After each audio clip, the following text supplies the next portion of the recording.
Thanks for staying with us on Consider This. I'm Melisa, Idris, with me Sharaad, Kuttan. If you've just joined us, we are discussing Bank Negara's deferment package and its impact during this time.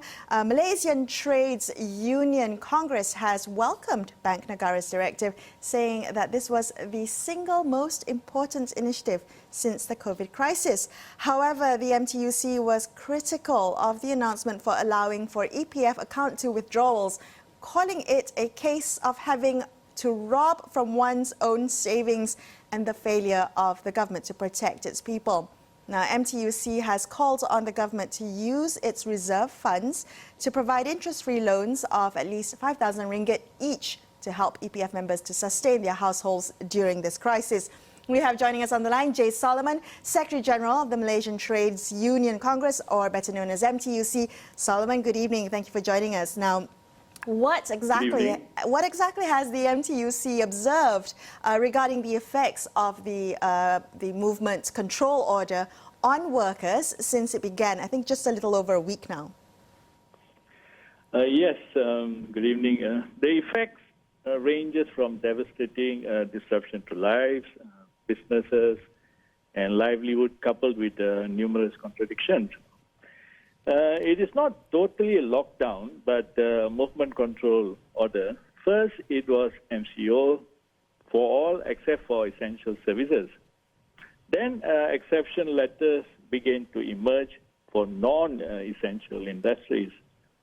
Of course, there were many responsible employers who arranged work from home and are paying full pay, even for those who are not able to work from home. But at the same time, there are some irresponsible employers who began to urge workers to either work or go on no pay leave or take annual leave or even replacement leave. We have also received reports that many contract workers have been told that their contracts are no longer valid or will not be continued. This is what we have observed, among others, in the last week or so. So, can you also clue us into the many foreign workers that make up the workforce? How empowered are they? Do the responses by employers to them differ from, say, local Malaysians who are working? And what is the impact of that? Yes, of course, there is some form of discrimination that we have received reports on, but not many. So far it is under control, and whenever we receive such complaints, we will try to persuade the employees to pay them. So at this point of time, it's too early to say whether there is serious damage for the foreign workers. So at this point of time, we can contain it. Okay, Solomon, just a few minutes ago, we had joining us on the line Shamsuddin Bardan from the Malaysian Employers Federation, and he talked about the kind of co-sharing the burden during this crisis, that while businesses must pay employees, the employees too must take a share of the burden, perhaps by taking a pay cut in order to help enterprises with the cash flow problems survive this period. What is the MTUC's position on this? Very interesting, because when you talk about co-sharing, in good times, they never mention about co-sharing. It was only the unions and the workers have been asking for co-sharing. But in this kind of crisis, we don't mind giving any form of contribution on co-sharing, but when we were left out with peanuts in good times, how can we actually contribute anything on co-sharing now? Because we don't have anything to actually give up at this juncture, because we need every dollar to survive. So that being the reality, right? So we have a government order that says that employers have to pay full wages. But if that is going to result in a business closures and the loss of employment, between the two, the trade-off, insisting on full wages or losing your job, what would you advise? I think if the government plays its role effectively, there will be none. There will be no layoffs. You see, this is not an economic crisis. I think everybody should understand that.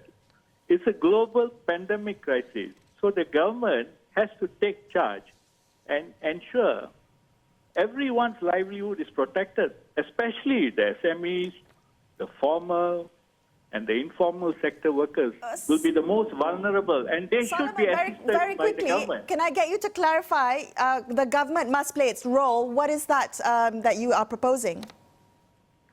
Yes, among others, what we are trying to say is that first thing is that the government must direct the Minister of Human Resources to implement a national employment emergency regulation.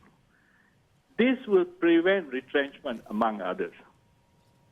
So if this is done, then of course there will be no pay cuts, there will be no retrenchment, and we also urge employers not to be short-sighted, because employers will suffer losses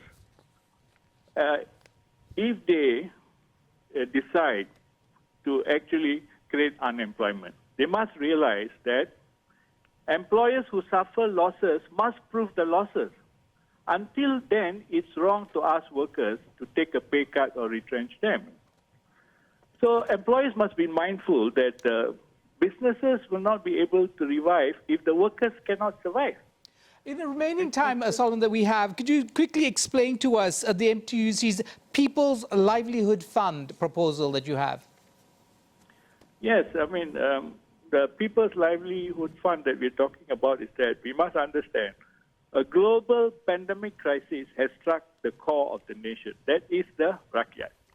So for the first time, we are talking about human lives where no one is spared. Therefore, the priority must be the rakyat, nothing else. So People's Livelihood Fund focuses on rakyat, that is SMEs, workers in the formal and informal sectors such as taxi drivers, stall owners, and gig economy. So the allocation of funds must reflect this. And the government must be transparent with the allocation to ensure that it reaches the needy. The previous economic stimulus packages were largely for big corporations, but very little for SMEs, formal, informal sector, and individuals. Right. The government is also asking the people to take their own money out from the EPF meant for old age. This is wrong. Okay. The government, with this available 400 billion reserve, they should use it to support the rakyat immediately hopefully through a meaningful and inclusive Solomon, hopefully we'll find out on Friday what the new fiscal package will be as the government will announce it soon. Thank you so much for joining us this evening. Unfortunately, we've run out of time on Consider This for this episode. Sharaad and I will be back with you for another episode tomorrow night, 10 p.m. So as always, stay home and stay safe, folks. Thank you for watching.